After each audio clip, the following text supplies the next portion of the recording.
My name is Amber Sullivan, and at 29, I was still a disappointment to my family. I sat at our Thanksgiving dinner in Lubbock, Texas, a small, foolish part of me still hoping for a crumb of recognition. My father, Robert, raised his glass. To Ethan, he boomed, "The future of this family and Aegis Dynamics." Then my mother's voice, dripping with a pity that cut deeper than any insult, sliced through the air. "And Amber, when are you going to quit that little army game and get a real job?"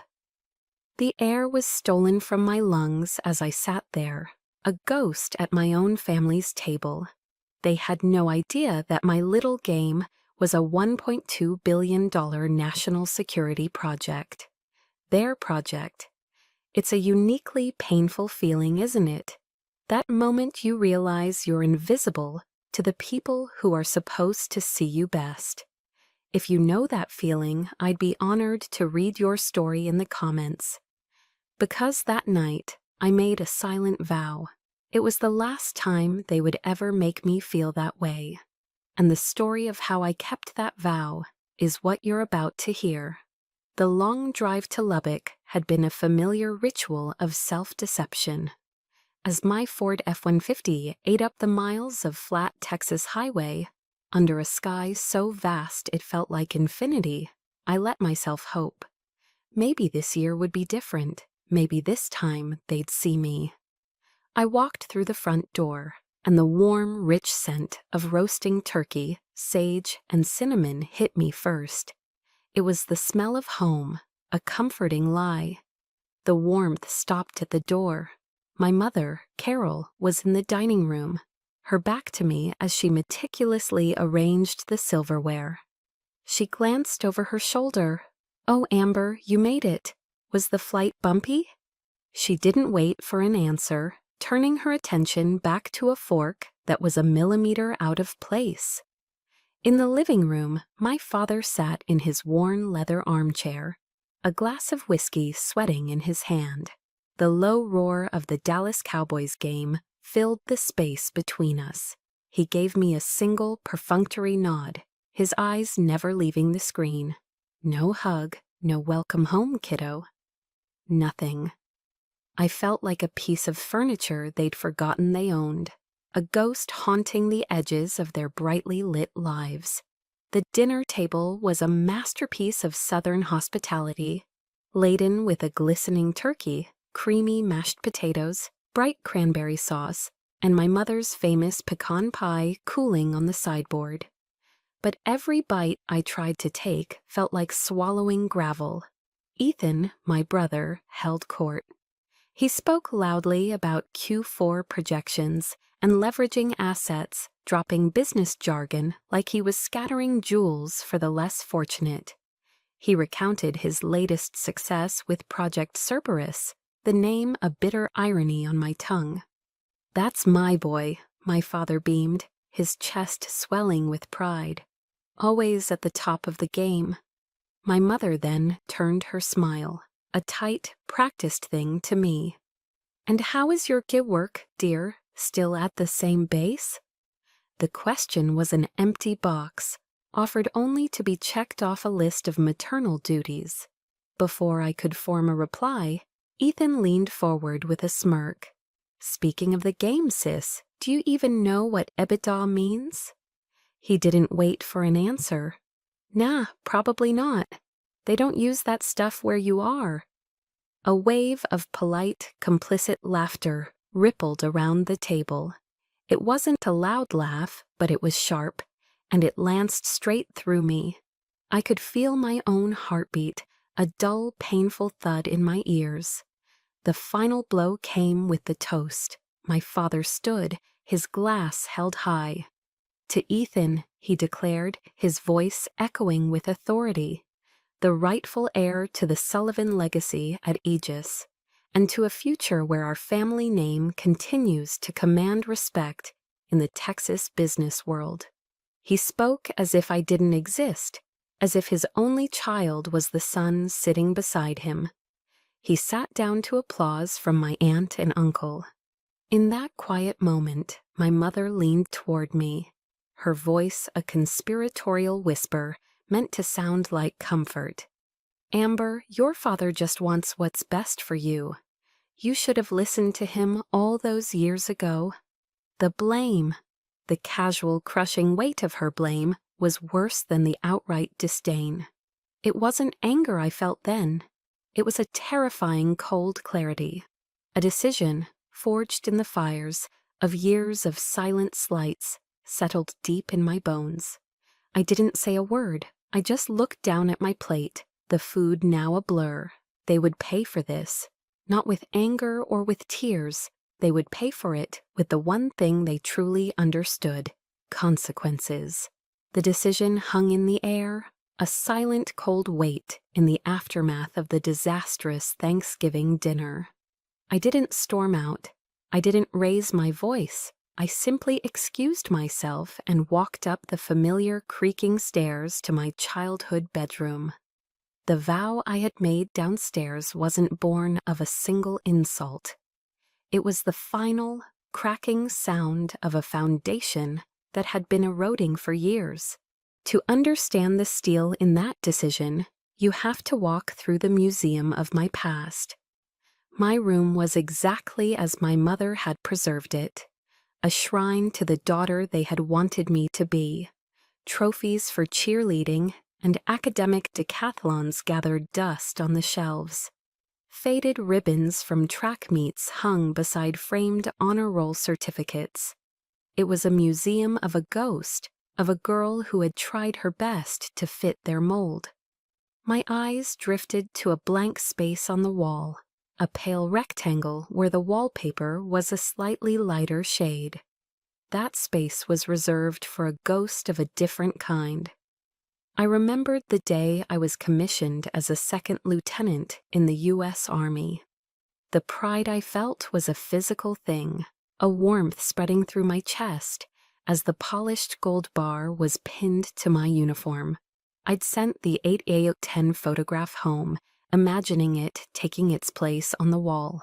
A few weeks later, I called my mother, my voice bubbling with excitement. "Oh, honey, I got it," she'd said, her voice distracted. "It's just, the wall is so full, and Ethan's new management certificate is rather large. I'm not sure where to put it."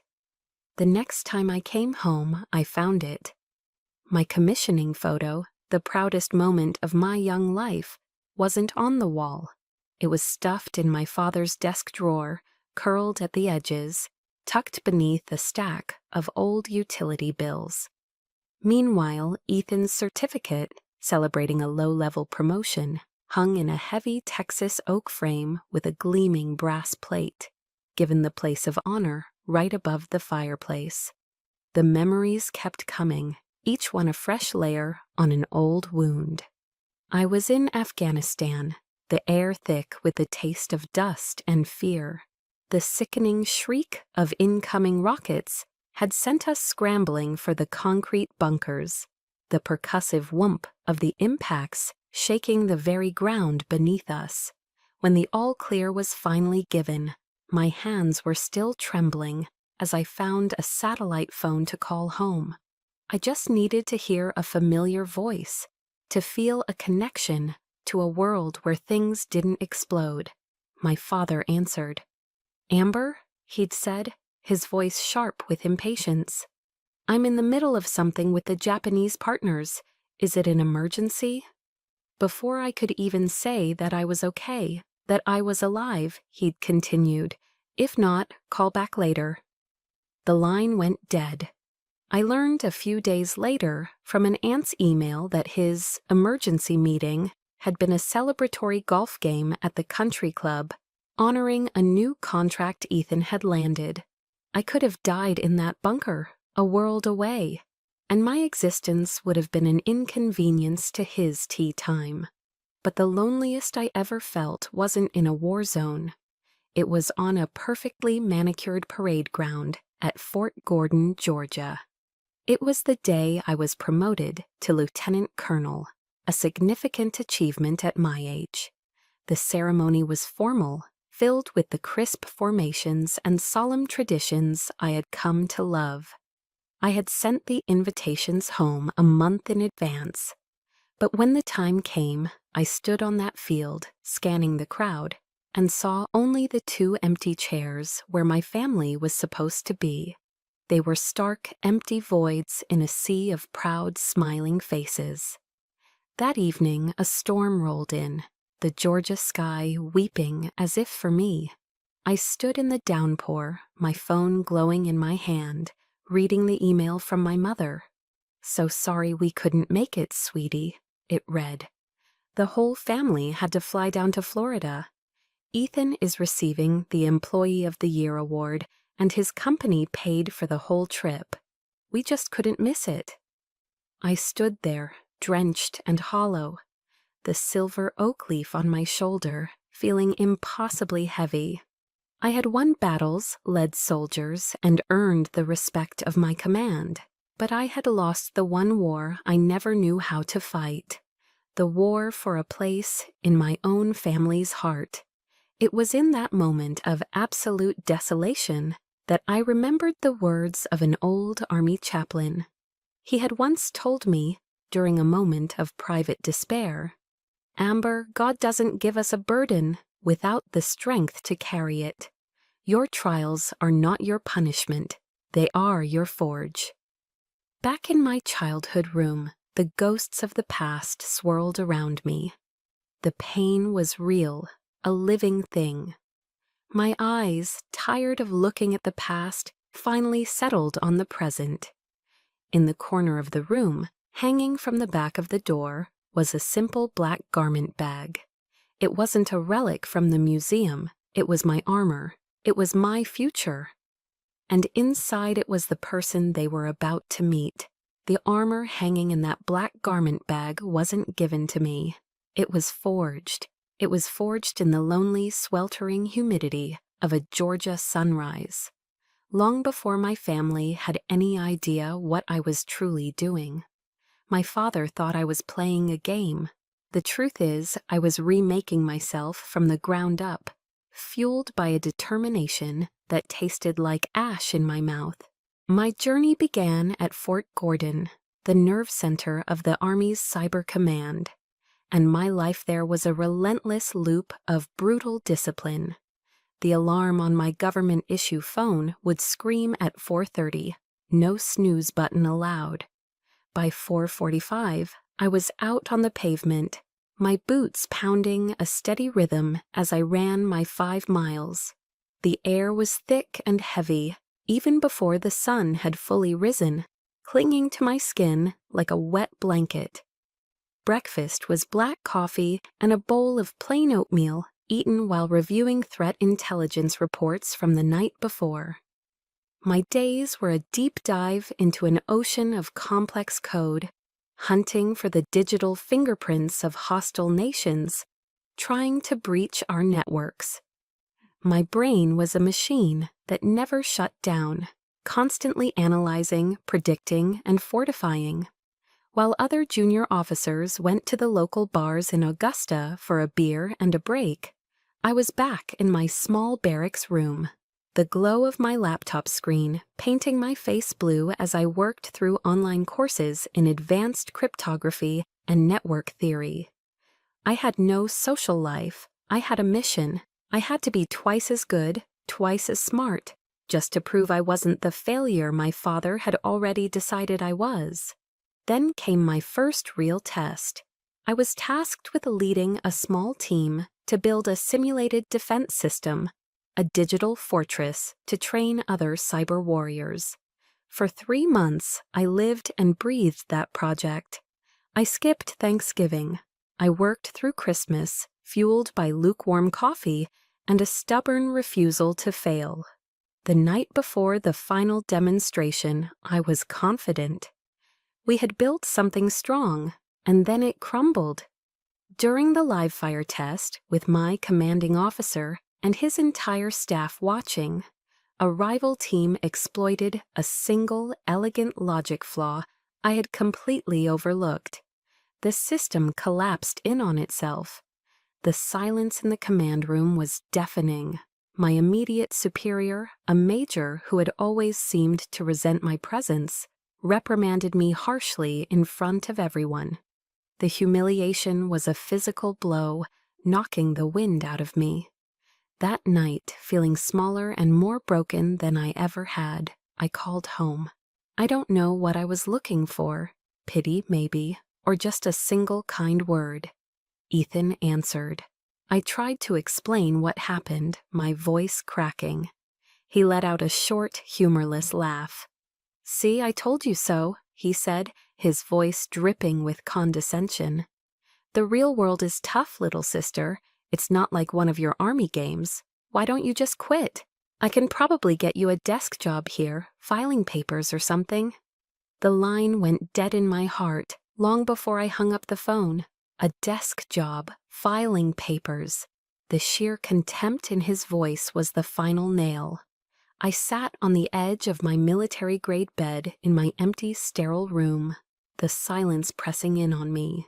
For the first time, a sliver of doubt, cold and sharp, pierced my resolve. Maybe they were right. Maybe I had made a terrible mistake. It was in that moment of absolute darkness that I got a summons to see the base commander, Colonel Marcus Thorne. I walked into his office expecting another lecture, another mark against my record. But he didn't look angry. He simply pointed to a large whiteboard behind his desk. On it, I had frantically sketched out a complex diagram, my after-action analysis, a blueprint for how to fix the flaw and make the system even stronger. He looked at the board, then at me. "Lieutenant," he said, his voice calm and deep. Most people, after a public failure like that, would be focused on excuses. They'd be hiding. You stayed up all night to find a solution. He tapped the diagram with his finger. "What you've drawn here, this is more innovative than the original design. I don't see a failure, Sullivan. I see a strategic mind at work." For the first time in my entire life, someone didn't just see my mistake. They saw my effort. They saw my potential. It was a single sentence from a man who barely knew me, but it was the lifeline I desperately needed. Colonel Thorne then quoted something I'd never forget, from an old Theodore Roosevelt speech. He said, "The credit belongs to the man who is actually in the arena, whose face is marred by dust and sweat and blood." That one conversation, that one moment of recognition, was the spark that reignited everything. The forge inside me, which had grown cold with doubt, roared back to life, hotter and stronger than ever before. The forge inside me had been reignited by Colonel Thorne's words. But an engine needs more than just a spark. It needs fuel. I had spent years running on the fumes of resentment and a desperate need to prove my family wrong. But that was a lonely, corrosive fuel. What happened next taught me that there was a different, cleaner source of energy. The quiet, steady warmth of a chosen family. My relationship with then Colonel Thorne grew beyond that of a commander and his subordinate. He became my mentor. He saw the raw talent I had for strategy, but knew it was useless without the polish of political savvy. He taught me how to navigate the minefield of Pentagon bureaucracy, how to frame a complex technical argument in a way that even a four-star general with no cyber background could understand. He showed me how to be heard. When I was promoted to captain, it was his hands that pinned the 2 silver bars onto my shoulders. The pride in his eyes felt more genuine than any I had ever seen in my own father's. After the ceremony, he didn't just offer a clipped congratulations. He said, "My wife Helen is making her famous BBQ ribs tonight. You should come over." I was hesitant, unused to such casual kindness, but I went. His home was modest, comfortable, filled with the scent of slow-cooked meat and freshly cut grass. The moment I walked in, Helen, a woman with a smile that could melt glaciers, wrapped me in a warm hug. "So you're Amber," she said, her voice full of genuine delight. "Marcus talks about you all the time. Welcome, welcome to our family." I think I stopped breathing for a second. Family. The word, offered so freely, so warmly, struck a chord deep inside me I didn't know existed. We ate on their back porch, the Georgia twilight settling around us. The dinner was simple, just ribs, potato salad, and coleslaw. But sitting at that patio table, laughing at the Colonel's old war stories, I felt a sense of belonging that 1,000 of my mother's perfectly set Thanksgiving tables could never provide. It was a bittersweet ache. The joy of being accepted mingled with the sad realization of what I had been missing my entire life. That sense of a new family solidified during a tour of duty in Germany at Ramstein Air Base. I was working with a multinational NATO task force, and as my first Christmas away from the States approached, a familiar sense of dread began to creep in. I pictured myself alone in my small apartment, while back in Texas, my family would be gathered, exchanging gifts, continuing their lives as if I were on a different planet. But I wasn't alone. My team, a motley crew of American, British, and Italian officers, refused to let anyone spend the holiday by themselves. They organized a potluck dinner. The Italian major brought a massive bubbling lasagna his mother had taught him to make. The British captain contributed a shepherd's pie, hearty and comforting. I, in turn, baked a Texas pecan pie, a little piece of my complicated home. We crowded into someone's living room, decorated a lopsided Christmas tree with makeshift ornaments, and exchanged small, thoughtful gifts. We talked and laughed, sharing stories of our families and traditions back home. Looking around at those faces, these strangers who had become my brothers and sisters in arms, I understood. Family wasn't just blood, it was shared hardship. It was watching each other's back. It was showing up. It was this newfound strength, this sense of being anchored, that allowed me to say yes to the most pivotal call of my career. By then, Marcus Thorne was a brigadier general. He called me personally. "Amber," he said, his voice serious, "there's an opportunity, a direct commission to full colonel.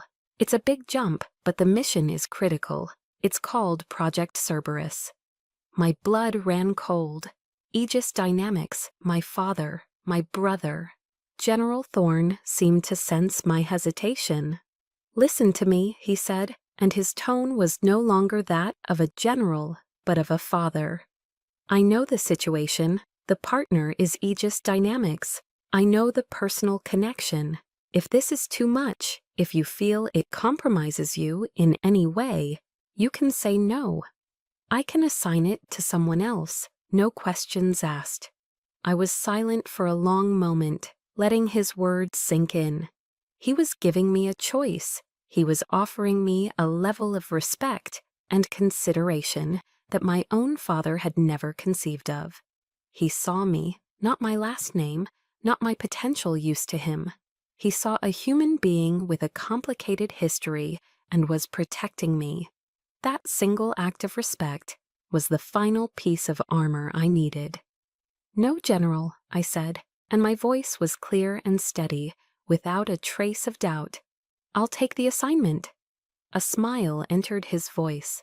"I thought you might." "It's time," I added, more to myself than to him. It was time to stop being the girl in the museum and to start being the woman I had become. After the call with General Thorne, I felt a sense of clarity I hadn't experienced in years. I had my mission. I had my purpose. I was no longer a daughter trying to earn her father's approval. I was a colonel in the United States Army, entrusted with a vital national security project. For a few blissful days, the ghosts of my family receded. The warmth of my chosen family, the thorns and my brothers and sisters in arms, was a shield. But the past has a long shadow, and it wasn't long before it reached out to pull me back in. The first volley came from my mother. Her number flashed on my screen a week before my scheduled flight to Texas. I answered, expecting the usual brief logistical questions. Instead, I was met with a voice I hadn't heard in years. A syrupy, overly sweet tone she reserved for church friends and important business contacts. "Amber, darling," she began, the endearment so foreign it felt sharp. "I was just telling your aunt how wonderfully you're doing. We heard you're working on a very big project now. We are all so incredibly proud of you." A cold dread trickled down my spine. Proud. That word had never been in her vocabulary when describing me. I knew instantly this wasn't a call, it was a maneuver. She didn't wait for me to respond. "You know, your brother Ethan is under a little pressure with his new assignment. It's a lot for one person to handle. You're his big sister, Amber. I know you'll help him out however you can." "After all," she added, her voice dropping into a tone of gentle guilt, "we're family, and family helps each other." Her words were a silken web, each strand woven with the unspoken obligation of a family that only remembered I existed when I could be of use. The family that was never there for my promotions, my hardships, or my moments of fear. I kept my voice flat, professional, the voice of a soldier, not a daughter. "Work is work, Mom," I said, the words feeling like ice in my mouth. "I'll do what's required by the mission." The silence on her end was telling. I had failed to take the bait. The second volley came a few days later, this time directly from Ethan. It wasn't a call, but an email. The subject line read, "Re-Project Cerberus." There was no "Hey sis," no "Hope you're doing well." It was all business. The body of the email was a blunt, arrogant list of technical suggestions, and more disturbingly, a list of preferred subcontractors. "I know you're the new liaison," he wrote, "so I'm sending this over to get you up to speed. These subs are all longtime partners of Dad's solid Texas companies. All you really need to do is rubber stamp this list when it comes across your desk. It'll make things go a lot smoother for everyone." I stared at the screen, a mixture of disgust and cold fury rising in me. He wasn't even trying to hide it. He saw me not as a colonel, not as a professional with a duty to the American taxpayer, but as his inside man at the Pentagon, a tool, a pawn in his and my father's corporate game. I pictured him typing it, a smug look on his face, so certain of his power, so sure of my compliance. I closed my laptop without replying, my hands clenched into tight fists. The final decisive attack came the night before I was due to fly home for Thanksgiving.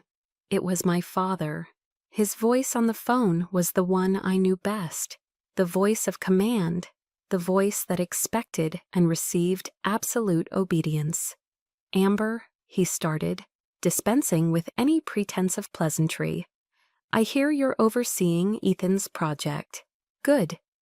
There was a pause, and I could almost hear him swirling the whiskey in his glass. "Now you listen to me. You carry the Sullivan name. Every decision you make in that position reflects on this family and on Aegis Dynamics. I don't want any foolishness from you, no rocking the boat. Your job is to make sure Ethan's project is a success, and that he looks good in front of David Chen. I don't want to hear a single complaint." It wasn't advice. It wasn't a request. It was a direct order from the CEO of his own little kingdom. He was trying to put me back in the box he'd built for me my entire life. The box of the compliant, second-best daughter who existed to support the ambitions of the men in her family. That single phone call vaporized any lingering foolish hope I had that things might have changed. They hadn't changed at all. They had just recalibrated their strategy. They didn't see me, the daughter, the soldier, the woman I had become. They only saw my rank. They saw a tool, a lever of power they could pull for their own benefit. And in that cold, stark moment, I knew that the homecoming they were expecting was not the one they were going to get. The oppressive weight of my family's expectations settled over the living room as the remnants of the Thanksgiving feast grew cold in the kitchen. The air was thick with unspoken words, with years of disappointment and disdain. After the toast, after my mother's whispered blame, a part of me, a foolish, stubborn part that refused to die, still wanted to try one last time. It was a final, desperate attempt to bridge the canyon that separated our worlds.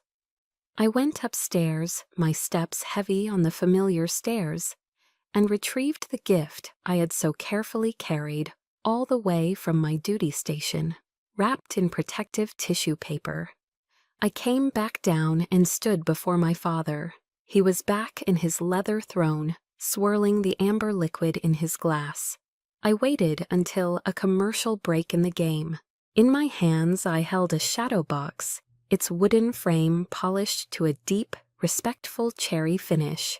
Inside, perfectly folded by a fellow soldier into a tight, crisp triangle, was an American flag.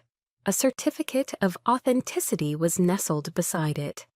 "Dad," I said, my voice quiet but steady, cutting through the jingle of a car commercial. "This is for you. This is the flag that flew over my command post in Afghanistan for my entire tour. It flew through 120-degree heat and freezing desert nights. It was there during every patrol I went on. It's been officially retired, and I wanted you to have it. For a soldier, this is one of the highest honors you can bestow upon a civilian. This flag wasn't just cloth and thread. It was a testament. It had witnessed hardship, courage, and loss. It had been a silent sentinel through rocket attacks and sandstorms that scoured the landscape bare. It was a piece of my soul, a tangible symbol of my service, my sacrifice, and the country I had sworn to protect. It represented a part of my life he had never once asked about. My father looked at the box. He didn't reach for it. He didn't even lean forward. He simply stared at it, a flicker of something unreadable. Was it confusion, annoyance, in his eyes before it was replaced by cold, dismissive pragmatism? "And what am I supposed to do with this?" he asked, his tone flat and genuinely perplexed. "Where would I even hang it?" "Amber," he said, shaking his head slightly as if dealing with a child. "Aegis just closed a $100 million deal with the Saudis. We have the signed contract. That's the kind of thing you frame and hang on a wall." He waved a hand, a gesture of finality, of utter rejection. He turned away, his attention already back on the television, dismissing the flag, my service, and me, all in one swift, effortless motion. The air in the room seemed to crystallize. My throat closed up, a knot of pure, suffocating hurt lodging itself there. I felt the heat rise in my face, a blush of shame and anger so intense it felt like a physical burn. Seeing his opening, Ethan pounced. He sauntered over from the kitchen, holding a piece of pecan pie, a smug, triumphant grin spreading across his face. "Oh, come on, Amber, lighten up," he sneered, his voice dripping with condescension as he took a large bite of pie. "What does a dusty old flag even mean, really? Do you have any idea how many points Aegis stock went up after I was named project lead? That's real value. That's tangible." He set his plate down and leaned in closer, his voice dropping to a low, menacing whisper, ensuring only I could hear the full venom of his words. You risk your life for a few bronze medals and a folded-up piece of cloth. I make a few phone calls and generate millions of dollars for this family. So you'd better know your place in that meeting tomorrow. Don't you dare screw this up for me." I didn't say a word. I didn't cry. I simply looked from Ethan's smug face, a speck of whipped cream at the corner of his mouth, to my father's indifferent back. I gave them a slow, deliberate nod, a gesture they completely misinterpreted as acquiescence. Then I turned, holding the shadow box tight against my chest like a shield, and walked back up the stairs. The pain was too deep for tears. It had flash frozen into something else, something hard and cold and sharp. Everyone has a line, a boundary of respect so fundamental that when it's crossed, something inside you breaks for good. It isn't just about a disagreement or a harsh word. It's the moment you realize that the values you'd literally die for are, to them, a joke. It's the moment your greatest sacrifice is weighed against their smallest convenience and found to be worthless. I'd be honored to hear about your line in the comments, that single moment that changed everything for you. Because for me, that was it. That was the line. They had just declared themselves the enemy of everything I stood for. I entered my old room and gently placed the shadow box on the desk. For a long moment, I just looked at it. The stars and stripes, a symbol of a promise I intended to keep. The hurt was still there, a dull, throbbing ache, but it was now overshadowed by a powerful, terrifying clarity. The rules of engagement had just changed. They wanted to play a game of business. Fine. I would show them a game of strategy. I would show them a war fought not with bullets, but with facts, with logic, and with the full weight of the United States Department of Defense. I sat down, my back straight, my movements precise. I took out my government-issued, encrypted laptop, the fan whirring to life in the silent room. It was time to draft my operations plan. Sleep was a luxury I could not afford. That night, my childhood bedroom, with its faded floral wallpaper and cheerleading trophies, transformed into a tactical operations center. The pain and anger from downstairs were compartmentalized, packed away into a hardened steel box in my mind. The mission was all that mattered now. The girl who had cried in the rain over an empty chair was gone. In her place was a colonel with a problem to solve. My process was methodical, ingrained from years of training. I engaged the OODA loop: observe, orient, decide, act, observe. I opened my encrypted laptop and pulled up the preliminary plan Ethan had so arrogantly emailed me. I didn't just read it, I dissected it. Line by line, I stripped it down to its core components, mapping out its architecture, its protocols, and its dependencies. The document was an exercise in corporate hubris, slickly designed, full of impressive-sounding buzzwords, but fundamentally weak. Orient. With the data laid out before me, I began to connect the dots. The weaknesses weren't random errors, they formed a pattern.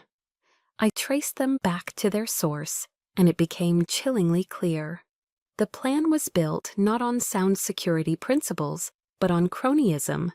He had prioritized subcontractors who were old golfing buddies of my father, not companies with proven expertise in cybersecurity. The firewalls were outdated because the preferred vendor offered a better profit margin. The encryption standards were subpar because the recommended consultant was my uncle's brother-in-law.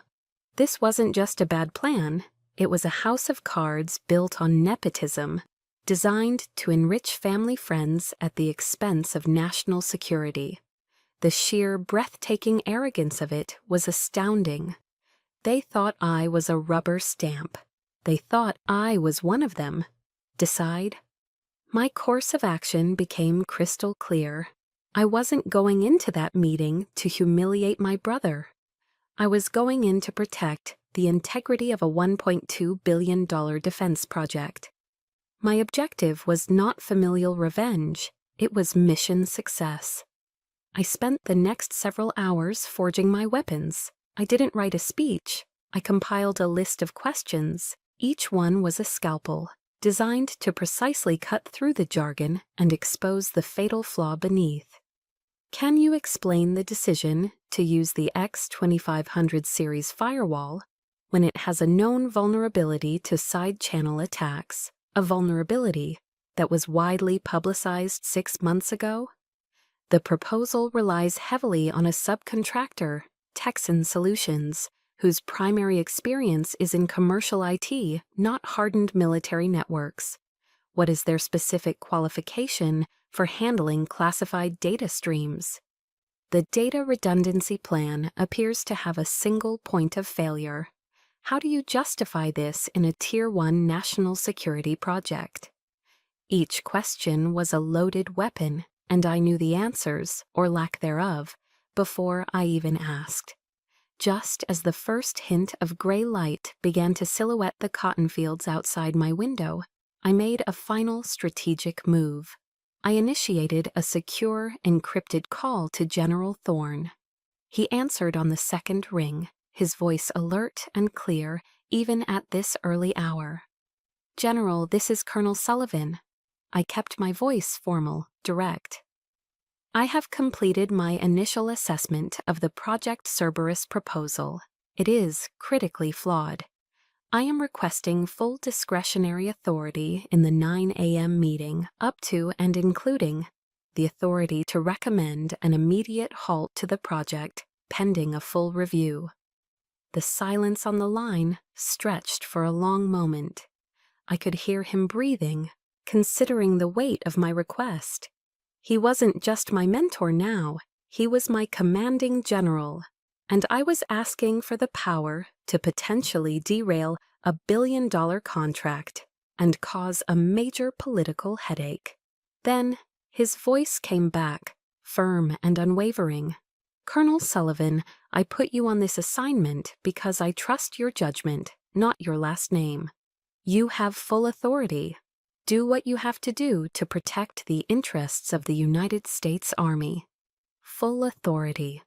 Those 2 words were the final piece of my armor.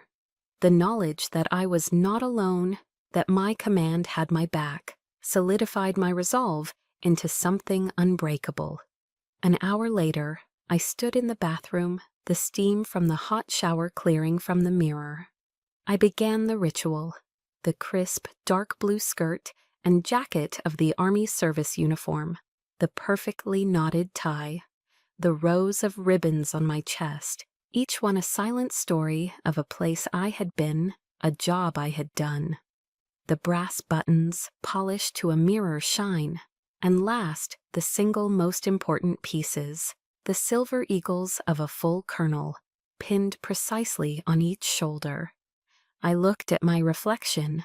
The tired, hurt girl from the night before was gone.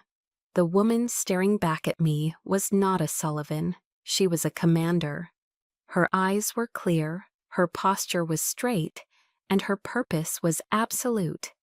My father and brother were about to have a meeting with their daughter. But the person who was about to walk into their boardroom was Colonel Sullivan of the United States Army, and she was coming to do her job. The drive from Lubbock to Austin was 5 hours of focused silence. I didn't listen to music. I didn't think about the past. I rehearsed my questions, my strategy, my endgame.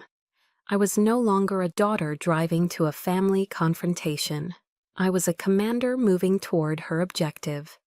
The Aegis Dynamics campus in Austin was a gleaming monument to modern corporate power. Glass and steel towered over manicured lawns, a world away from the dusty plains I called home. This was the heart of the Silicon Hills, a place where ambition was the currency and results were the only language spoken.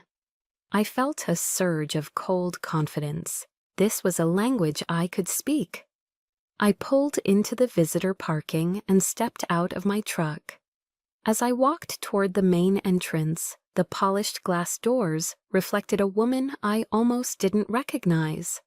The Army service uniform, with its sharp lines and stark colors, was a suit of armor that changed the way I walked, the way I held my head. It was a visible proclamation of who I was. The moment I stepped inside the vast marble-floored lobby, the atmosphere shifted. The security guards at the main desk, both former Marines by the look of their posture and haircuts, saw me. Their casual chatter stopped. They straightened up, their eyes instinctively flicking to the silver eagles on my shoulders. One of them, a man with sergeant stripes tattooed on his forearm, immediately came around the desk. "Good morning, Colonel," he said, his voice crisp and respectful. "We've been expecting you. You're cleared for the executive floor." He escorted me to a private elevator, badging me through security, with a deference my own family had never shown me. The elevator doors opened directly into the executive suite. And there he was. My brother, Ethan, was laughing with a colleague, a cup of coffee in his hand. He turned as the doors opened, his laugh catching in his throat. "Amber," he stammered, his eyes widening. His gaze dropped from my face to my uniform, then locked onto the eagles on my shoulders. The color drained from his face. The casual arrogance he wore like a second skin evaporated, replaced by raw, naked panic. What are you doing here, in that?" Before I could answer, my father, Robert Sullivan, strode out of a nearby office, flanked by two other vice presidents. He was in his element, the powerful executive, until he saw me. He stopped dead. His jaw went slack. The confident stride faltered. All the blood seemed to rush from his head, leaving his face a pasty, sickly white. "Colonel?" one of the VPs with him asked, his eyes lighting up with professional recognition as he stepped forward. "It's an honor to have you here in person. We weren't expecting you on site." My father could only whisper the word, a strangled sound of disbelief.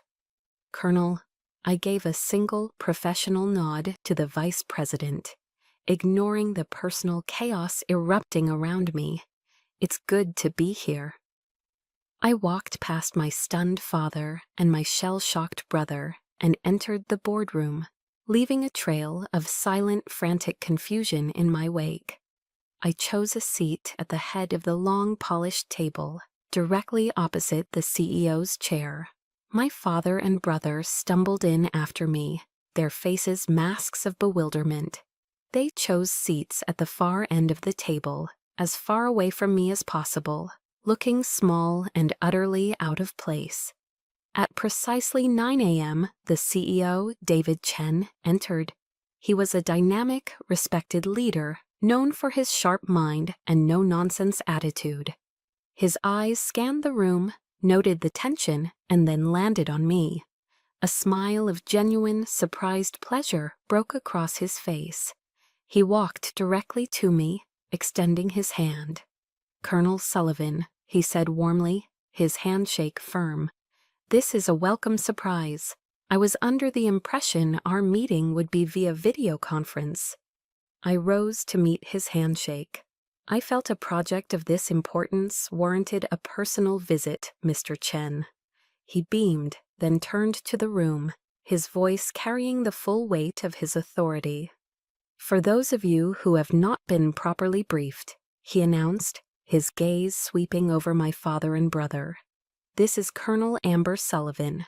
She is the Pentagon's lead liaison and oversight officer for Project Cerberus. She will have final approval on all technical specifications, milestones, and deliverables." You could have heard a pin drop. The air was sucked out of the room. I could see my father physically sink into his chair, his face ashen. Ethan stared at me, his mouth slightly agape, as if I were an alien who had just landed. The meeting began. Team leads presented their sections, their presentations directed as much to me as to Mr. Chen. The room was a masterclass in corporate power dynamics. When the engineering lead spoke, he addressed his technical queries to me. When the budget director presented, she looked to me for confirmation on spending allocations. I fielded their questions with a calm, precise clarity, demonstrating a depth of knowledge that left no room for doubt. I wasn't just a liaison, I was in command. Then it was Ethan's turn. The cocksure, confident son of the boss was gone. In his place was a nervous, sweating man who couldn't seem to make eye contact with anyone. He fumbled with his slides. He stumbled over his own talking points, his voice a pale imitation of its usual booming arrogance. He was clearly and completely unnerved by my presence, by the authority I radiated from the other end of the table. When he finally finished his rambling presentation, there was a polite, awkward silence. I let it hang in the air for a moment before I spoke, my voice cold, clear, and devoid of any emotion. "Thank you, Mr. Sullivan," I said, using his last name deliberately. "I have a few questions. Your plan calls for the use of the X2500 series firewall. Are you aware that this model has a known, well-publicized vulnerability to side-channel attacks?" Ethan blinked. Our vendor assured us." I cut him off. "Your vendor is incorrect. Second, your data redundancy plan has a catastrophic single point of failure. How do you justify this in a Tier 1 national security project?" We felt the risk was manageable. "The Pentagon does not find it manageable," I stated flatly. "Third, your primary subcontractor for data encryption has no prior experience with classified military networks. On what basis were they selected?" He had no answer. He just stared at me, his face turning a blotchy red. I let the silence sit for another beat. Then I delivered the final blow. I looked not at him, but at David Chen. "The proposal as it stands is unacceptable. It demonstrates a fundamental lack of understanding of the security requirements for a project of this nature." I turned my gaze back to my brother. "On behalf of the Department of Defense, I am officially pausing the deployment of Phase 1. You will submit a revised comprehensive plan addressing these deficiencies by your 900 hours this Friday. This meeting is over." I stood up. The entire room was frozen in stunned silence. The game was over. The board had been flipped. The invisible daughter, the family disappointment, had just checkmated the king. I didn't stay in the boardroom to savor the victory. There was no joy in it, only the grim satisfaction of a necessary duty performed. As the other executives filed out, their faces a mixture of shock and newfound respect, I gathered my notes. Before I could leave, my father's assistant appeared at the door, her expression apologetic. "Colonel Sullivan, your father is requesting your presence in his office. Your mother is here as well." The aftershock. I had anticipated it. I walked down the plushly carpeted hallway to the corner office, the one with the panoramic view of the Austin skyline. The door was ajar. Inside, the scene was a tableau of defeat.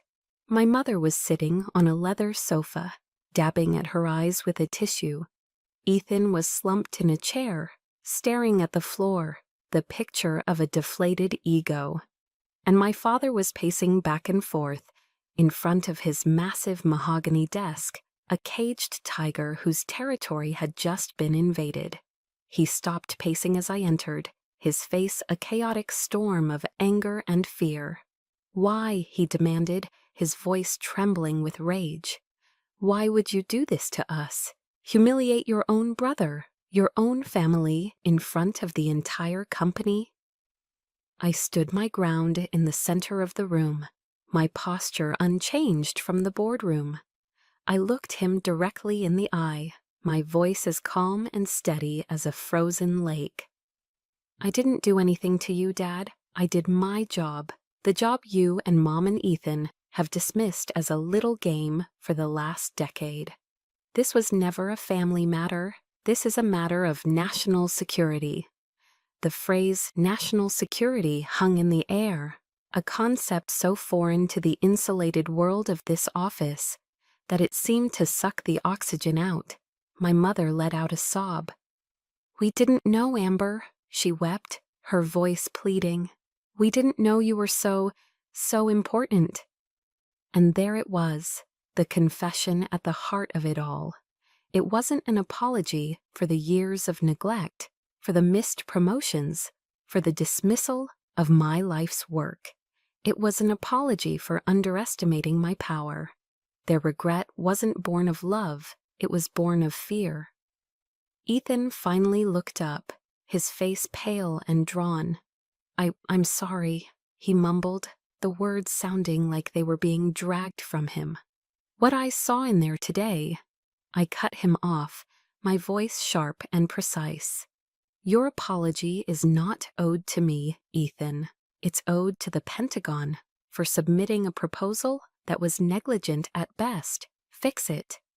I then turned my attention back to my father. "And you were worried people would think you used your influence to get me this assignment. You should be more worried about the opposite. I have built my entire career, brick by painful brick, completely independent of this family and this company, for this exact reason. I owe the Sullivans nothing. General Thorne assigned me this mission because of my expertise, and my expertise alone." My father seemed to deflate, the anger draining out of him, leaving only a bewildered, aging man. He made one last attempt to reclaim control, to put me back in my place. "Regardless of all this," he said, his voice softer now, almost pleading, "you are still my daughter." For the first time, a sad, weary smile touched my lips. I shook my head slowly. "In this building, Dad, in this context, I am Colonel Sullivan of the United States Army. That is who you are dealing with." I took a breath, and then I drew the line, not in sand, but in solid rock. "And from this day forward, any relationship we have, personal or professional, will be based on respect. Not on blood, not on obligation, on mutual respect. If you can't give me that, then we have nothing left to talk about." I turned and walked out of the office, leaving a stunned, absolute silence in my wake. I didn't look back. I walked down the hall, through the lobby where no one dared to meet my eyes, and out into the bright Texas sun. Once I was in my truck, I closed the door and the sound of the world was shut out. The adrenaline that had sustained me for the past 24 hours drained away in a sudden whooshing rush, leaving me feeling utterly and completely exhausted. I leaned my head back against the seat, my body trembling slightly from the emotional whiplash. There was no triumph, no elation. There was just a vast, quiet emptiness. And in that emptiness, I thought of the old serenity prayer. God, grant me the serenity to accept the things I cannot change. I couldn't change who they were, their priorities, their blindness, their conditional love. The courage to change the things I could change how I reacted. I could refuse to be their victim. I could draw a line, and the wisdom to know the difference. I took a long, slow breath, and for the first time in my life, I felt the weight of their expectations lift from my shoulders. It was a painful, brutal amputation, but I was free. 6 months after that Thanksgiving, the Texas heat felt like a distant memory. My life was now in Arlington, Virginia, in a bright, airy apartment that overlooked the quiet, rolling hills of Arlington National Cemetery, with the massive, formidable Pentagon visible in the distance. The space was a reflection of the woman I had become, not the girl I had been. The walls were minimalist and clean. Instead of faded cheerleading trophies, they held carefully chosen pieces of my life. There was a photo of my NATO team laughing together at that potluck in Germany. There was a large world map, dotted with pins marking the places my service had taken me, from the dust of Afghanistan to the forests of Germany. And in the most prominent place, right across from my front door, hung the shadow box with the American flag. My father had rejected it, but here in my home, it was no longer a symbol of his denial. It was a monument to my own path, a testament to a promise I had kept to myself. The revised proposal for Project Cerberus had been submitted by my brother on time. It was thorough, technically sound, and stripped of all cronyism. I approved it without comment. Our relationship, and my relationship with my father, now existed only in the form of polite, professional emails. As distant and cold as stars in a winter sky, I had accepted that. The quiet ache of what could have been was still there, but it no longer had the power to break me. That evening, the warm air of a Virginia summer night drifted through my open balcony doors. My apartment was filled with laughter and the comfortable murmur of conversation. I was hosting a small get-together, a housewarming of sorts. General Thorne and his wife, Helen, were there, along with a few of the trusted colleagues who had become my truest friends. The food was simple, takeout from a local Thai place, but the feeling was anything but. General Thorne arrived with a gift. It was a framed article from the Army Times, a leading military publication. The headline read, "Project Cerberus, New Cyber Defense Paradigm Succeeds in Initial Trials." The article went on to praise the project, singling out the sharp strategic thinking of one of R.C. Bear's most promising young colonels, Amber Sullivan. He handed it to me, a proud, fatherly smile on his face. "Your legacy isn't in contracts or stock prices, Amber," he said, his voice low and full of meaning. "It's in the security protocols you designed that are now being adopted Army-wide. It's in the young lieutenants you're mentoring. Those are the things that last." His words settled in my heart, not with the fiery validation I once craved, but with a quiet, profound sense of peace. He understood. He saw the real value. Later, as darkness fell, we stood on the balcony, glasses of wine in hand, looking out at the Pentagon, a five-sided city of purpose glowing against the night sky. The general raised his glass.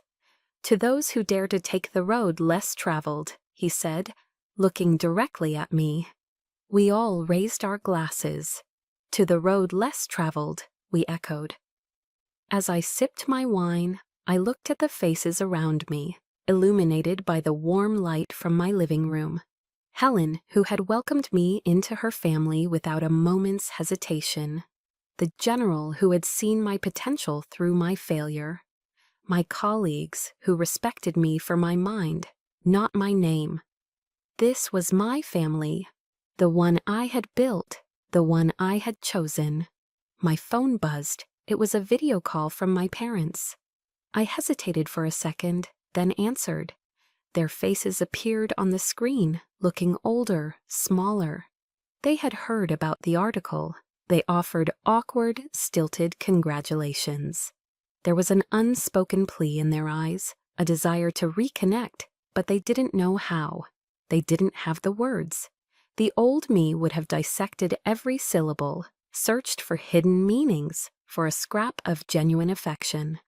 The new me simply smiled. "Thank you," I said, my voice calm and sincere. "I appreciate you calling. I have guests, so I have to go. I'll talk to you soon." I ended the call before the conversation could falter into uncomfortable silence. I put the phone down and turned back to my friends. I realized, with a clarity that was as peaceful as the night air, that their approval no longer mattered. It wasn't the prize I was fighting for anymore. I raised my glass again, this time for a silent toast of my own. It wasn't in response to the general, it was for me. To Colonel Amber Sullivan, I thought. To the woman who found her peace, not in the forgiveness of others, but in her own unshakable pride. The road had been long and lonely, but for the first time in my life, I was truly home. That night on the balcony wasn't an ending, but a true beginning. My journey to find peace was long, and I want to thank you for walking it with me. I believe everyone has a story of finding their own strength, of choosing their own family, and of defining their own worth on their own terms. The mission of this channel is to be a home for these powerful journeys. By following, you become part of a community that believes no one should feel invisible. Please share your own moments of finding peace in the comments below. Thank you for listening.